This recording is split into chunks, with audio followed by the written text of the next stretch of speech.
The CLA and the A3 are trying very hard to get new buyers into these brands looking for prestige and a little bit of fun. There's a problem though. For similar money, you could also have this, the Honda Accord Coupe.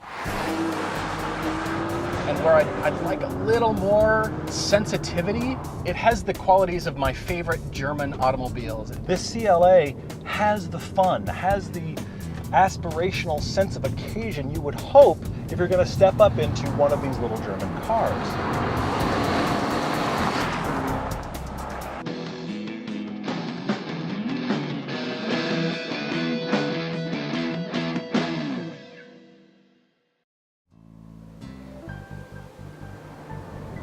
This is the Audi A3, second generation of this car in the US. Now, of course, if you're outside the US, it is possible to get a smaller car in the A1, but here, this is the smallest Audi you can buy. And this car advertises the exact same base price as that CLA, $29,900, but of course, it's got an asterisk beside it because that doesn't even count getting it delivered to your local dealer. I'm a huge Audi fan. I love most of their models. I also find the driving dynamics of most of their cars to be brilliant. So I'm bringing that love for Audi to the new A3.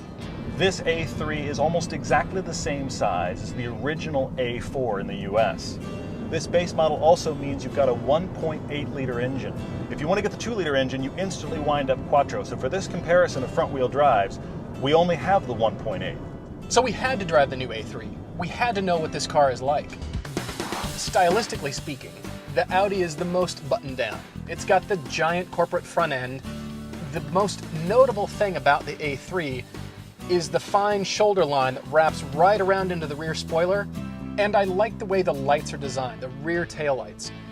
Other than that, you could mistake this car for a lot of others. There's no character here. It's just kind of entry-level welcome to Audi. It has that family resemblance to everything else that Audi makes right now.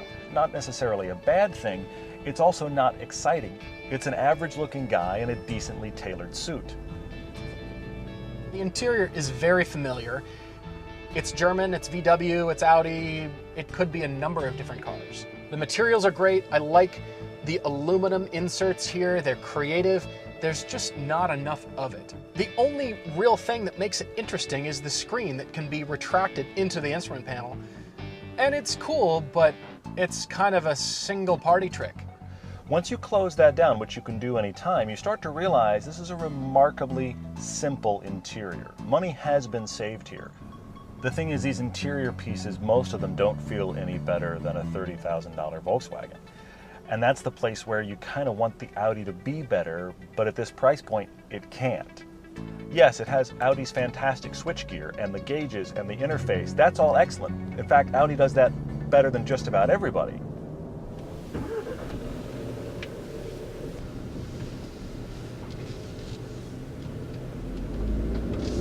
So unsurprisingly, because it is similar weight but the smallest engine, this is the slowest car here.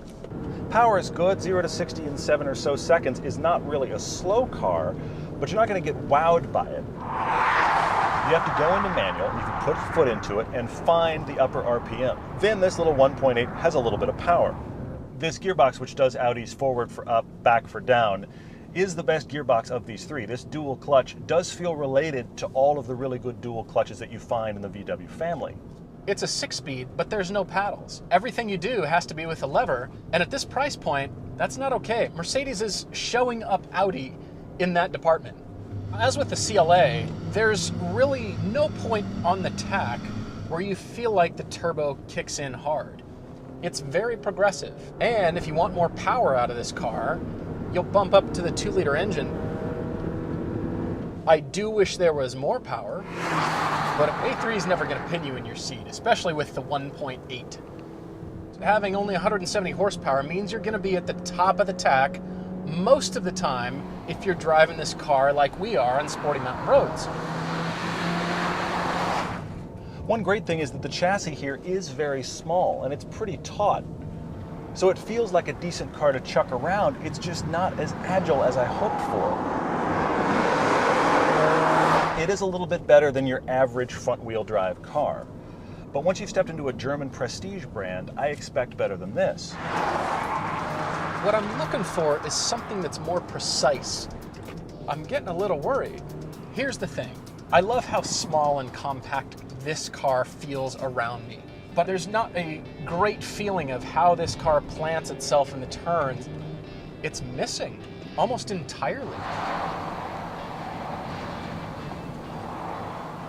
The harder I'm driving this car, the less comfortable it gets and the less confidence I have.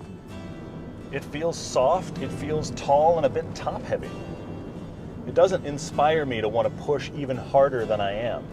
The steering has kind of an average weight to it, but there's not a ton of information. Of course, it is an electric steering rack.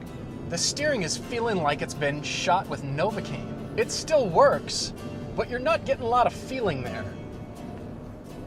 Designing and building a front-wheel drive car that is a sharp driver's car is possible, and the A3 is not exhibiting that. I look forward to the S or RS variations of this because I'm sure they'll be actually quite a lot of fun to rotate. This one has understeer and is just kind of bland. It's taut, you can tell this is a German car, but frankly, it could also just be a Jetta. The A3 is chuckable in corners mainly because it's small, not because it handles very well. Now, the A3 is a fine car. It's an Audi after all. It's got that solid German feeling that I love. However, I'm coming away thinking, this can't be your only car. If you want a fun car to really hammer on a mountain road, this can't be it. The A3 is like that somewhat attractive and incredibly sweet girl your parents wanted you to date. And while there's nothing wrong with her, you just can't get excited.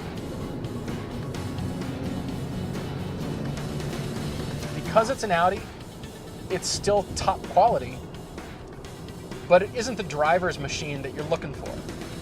The A3 will do everything you need. You can say you own an Audi. It's nice, it's fine, it's not compelling.